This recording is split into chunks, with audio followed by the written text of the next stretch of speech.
Hey, residents of Bulverde Village, thanks for being curious in your largest asset. So, you may have heard all of the stuff in the news, all sorts of stuff about the real estate market, but because real estate is so location specific, it can be hard to know what applies to you and what is just frankly clickbait. So, my name is Renee Zunker. I'm with the Zunker Property Group, and right now I'm going to give you a no fluff analysis of what the numbers and info is that actually impacts your home's value, and at the end, I'm going to share exactly what you should consider if you're thinking about buying a home and if now's a good time to do that. So here we go. These are all the homes in Bulverde Village that are for sale or have been sold in the last 2 months. We want to check out the active listings to see what types of homes are in the neighborhood. And then when we discuss pricing on your home, if you were to sell it, this is what we would consider your competition. So this is where we'll find everything that's available or that has recently come back on the market. And you can see here, we've had a couple of price changes and we haven't seen those over the last couple of years, but we're seeing them more and more. The news is going to tell you that that's an indicator of a market crash, but as we can see, it's a pretty small portion of these listings. And at this point, it's not really that concerning.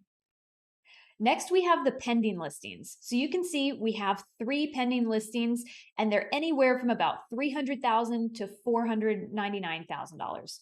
So with pending listings, we can see what they were listed at and if they went through any price reductions and how long it took for them to get an offer once they were on the market.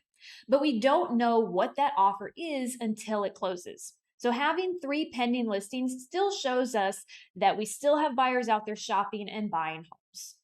Now we can look here at the sold homes. We can get a ton of important information from these. This is where we can see what price the home actually sold for, how long it took to sell, and I can even see on my end what type of financing was used so that we know, did it go through an appraisal process? Was an appraisal an issue? And there's a lot of things that we can get from sold listings that we just can't really see until it actually closes. I'm only looking at the last 60 days of activity because the market's changed so much in the last 60 days that I feel like our typical 6 months back that we usually look at as agents isn't really giving us an accurate picture of what's actually happening right now.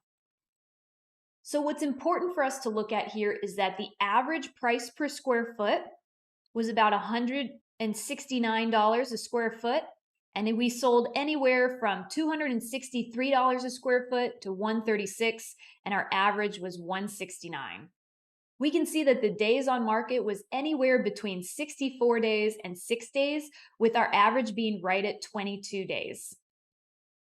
Overall, interest rates have gone up all across the country, and that's affected the San Antonio market by slowing it down substantially. Now, I don't want that to scare you because when you have all of this information, it shouldn't scare you. In the spring of this year, we saw a year-over-year increase in home values of 20%. That is just not sustainable. If you were anywhere close to buying a home in the last 2 years, you'd know that it was a really competitive environment. To buy a home earlier this year, people were bidding way above the asking price. They were waiving appraisals altogether and skipping inspections, something that I would never recommend doing. So how did we get here? Well, in 2020, the government thought that the pandemic was going to throw us into a recession. So they lowered interest rates so that we could keep the market moving and create an environment that was good for people to still continue to buy homes. And once we passed that initial phase of lockdowns, we had to figure out how to keep moving through the pandemic. And once we did that, things picked up really quickly. The low interest rates really did spark a ton of activity, and people were able to afford more home because the interest portion on the monthly payment was smaller.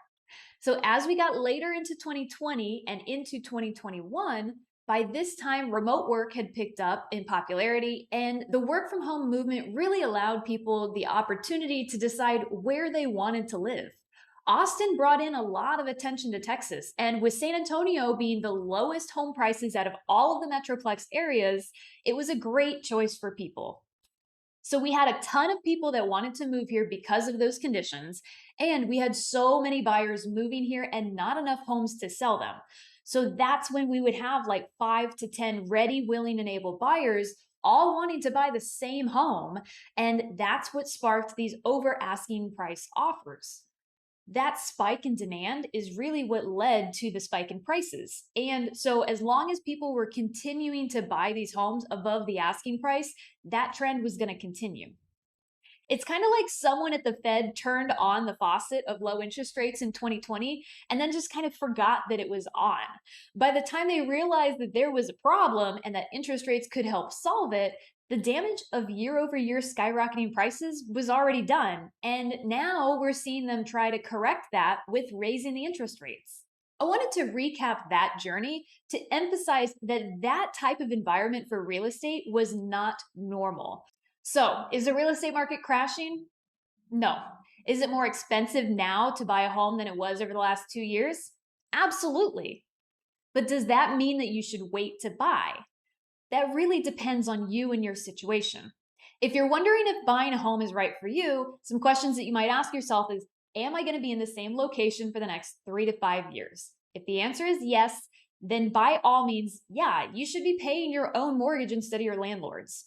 Real estate is an opportunity to build wealth over time. So think of it like a savings account that's attached to your residence, one you can draw from or roll over from property to property as you move.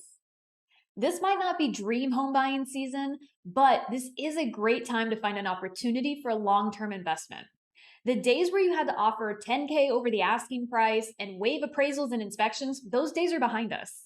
Sellers are a lot more likely to accept offers below the asking price or even ones that have closing cost assistance attached to them. So we can chat with a lender to find out what monthly payment you're comfortable with and see if it makes sense for you to buy a home within that price range, stay there for the next 5 to 7 years, and then when you're ready to use all of that equity from that home, you can purchase your next home, which could be your dream home. But if you're renting all of that time, you'll be lucky to get your deposit back. When you're talking about your largest asset, your home, it's important to have an experienced real estate agent on your side that knows the nuances of the market, knows what's going on locally and nationally to make sure that you get the best results from your largest asset. If you're ever in the market for getting your home ready to sell, you have questions about buying or selling, if you can't tell by now, I love talking about this stuff. So my information is below. Please reach out to me with any questions that you might have. Thanks for watching. Hope to talk to you soon.